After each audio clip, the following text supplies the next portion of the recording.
What is going on, YouTube viewers and subs? This is Jay Silver from SNN Tech, and today I wanted to talk about Destiny's raids. IGN has given an interview with Bungie designer Luke Smith, and he is going into details to explain more about raids. Now, prior to this interview, we only knew that the Vault of Glass was a raid. Raid is going to be basically a couple hours to complete, and this high-level guild went into the Bungie studio and could not clear this raid. That's how badass the Vault of Glass is. Now, according to him, a raid is basically an investment of gameplay challenge, time investment, I guess the time you're going to spend to level up your character to get there, and co-op challenge. So basically you and your team playing together. It's not like a strike. A strike, you really don't need much communications. You both could, all three of you guys cannot have mics, and you can just run in there and complete the challenge relatively easy in comparison to what you're going to be doing to a raid.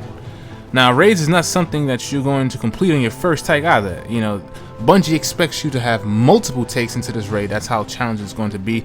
And here's an interesting part about raids.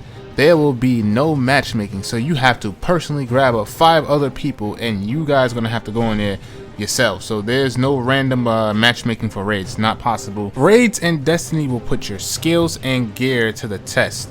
Cooperation and communication is a must. So like I said earlier, you can't just pick up a raid. There's no matchmaking. So basically a raid is not going to be something you just scroll by and reap the rewards at the end of the raid. No, Bungie has said there's going to be various puzzles and challenges that has never been asked for you to do in a first-person shooter before. So you are going to experience a lot of crazy things.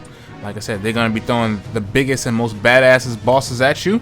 And the challenges is going to be crazy, meaning it's going to take hours to get to the complete raids. Luke Smith has also mentioned raids do not follow the standard rules of the game. They do not have waypoints, they do not tell you where to go, and they do not give you any direction. And also that raids do not follow the trinity of most raids in traditional games like World of Warcraft or EverQuest, meaning you don't need a healer, you won't have a DPS, and you won't have a tank. No. He says it is everybody's job to basically do damage, and in fact there's nobody in the freaking class to sit there and constantly heal you. So it's technically the same as a traditional MMO, but in its own, you know, shared word shooter style, which I quote from Bungie. Raids aren't the only in-game content to look forward into Destiny. There's also something that was introduced called Nightfalls. Now, Nightfall comes in 2 activities. They come in daily and they come in weekly. Well, you may be asking me right about now, what is Nightfall or Nightfall activities? Well, those are activities that allow you to continue to gear up / level up towards Destiny in-game spectrum, from what I gathered. And basically the rewards for those will be very exotic. I'm guessing this is going to be your way into getting the exotic gear rather than the legendary. Legendary is probably as far as you can purchase from like the NPCs in the tower, but exotic is probably going to be something that you're going to get from a crazy difficult challenge. Now, the dailies is said to be, like I said, if you're a fresh level 20 and you play like a level 22, enemies, you'll probably have a hard time completing that, but it's possible.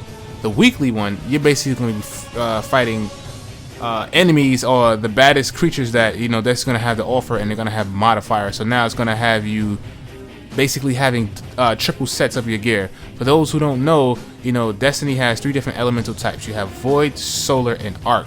So let's say if you have like a modifier, like a bunch of enemies with a solar modifier, any solar based weapon that you have, or maybe even a supercharged that's solar based, will basically have its effect cut down to 75-50%.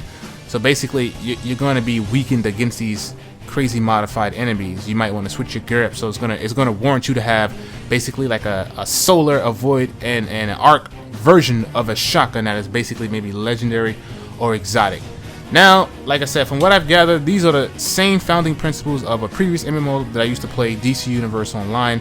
And once you hit that level cap, you basically, like what Bungie described, in previous reveals, parallel progression. Meaning after you hit the cap, you're going to basically be leveling up through armor, and you're going to basically having different gears to basically fight enemies who have different weaknesses towards that. And with that being said, the month of August is going to be long and boring as I await September 9th.